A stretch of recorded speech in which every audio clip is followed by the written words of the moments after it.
CM योगी का मथुरा में संबोधन, बोले स्वदेशी अपनाएं, देश को मजबूत बनाएं। मथुरा में आज आयोजित पंडित दीनदयाल उपाध्याय स्मृति महोत्सव के दूसरे दिन मुख्यमंत्री योगी आदित्यनाथ ने विराट युवा सम्मेलन को संबोधित किया। अपने संबोधन में उन्होंने वोकल फॉर लोकल और स्वदेशी के मंत्र को अपनाने का आह्वान किया। उन्होंने कहा कि स्वदेशी को बढ़ावा देने से भारत आर्थिक रूप से आत्मनिर्भर और मजबूत बनेगा।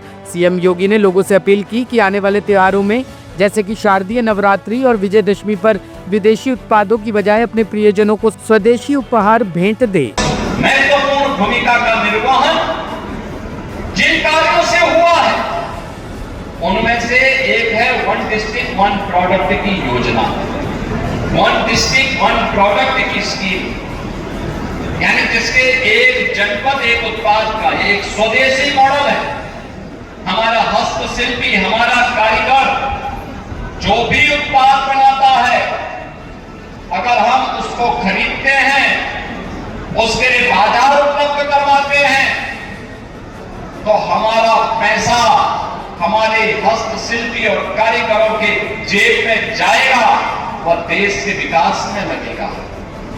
अगर हम विदेशी वस्तु खरीदते हैं, उसका मुनाफा विदेशों में जाएगा और फिर वही मुनाफा भारत के अंदर आकर के आतंकवाद के खिलाफ, उग्रवाद के खिलाफ, आतंकवाद के खिलाफ इस्तेमाल हो सकता है। इसीलिए कहा जा रहा है कि स्वदेशी वस्तुओं को हमें खरीदना चाहिए, उसको हम खरीदेंगे, हमारा पैसा हमारी देश में हमारे हस्तशिल्पी और कारीगरों की खुशहाली का आधार बनेगा और खुशहाली का आधार बनकर के भारत को समृद्ध और सशक्त बनाने में योगदान देगा।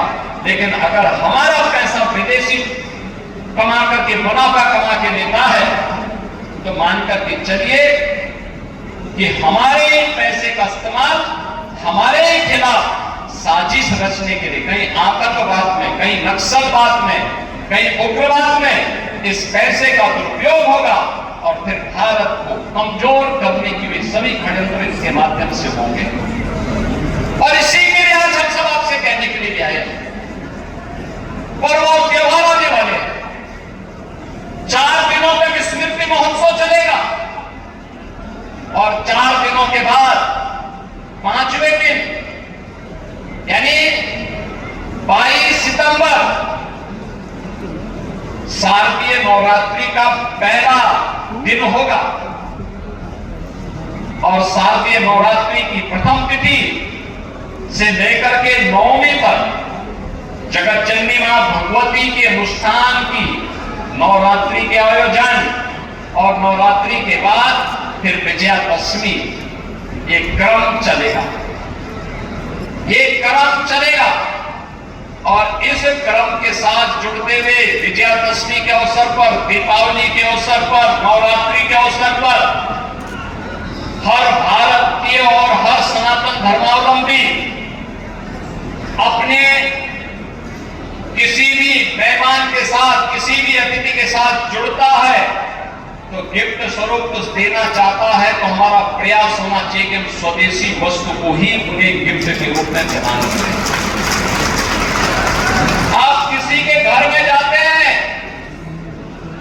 अगर यहां के हस्तशिल्पी और कारीगरों के द्वारा बनाए गए उत्पाद को, उनके प्रोडक्ट को गिफ्ट के रूप में देते हैं, तो वह उसको भी अच्छा लगेगा, उसमें स्वदेशी का भाव भी होगा, वह पैसा हमारे हस्तशिल्पी और कारीगरों के पास जाएगा। Bureau report, team top story news.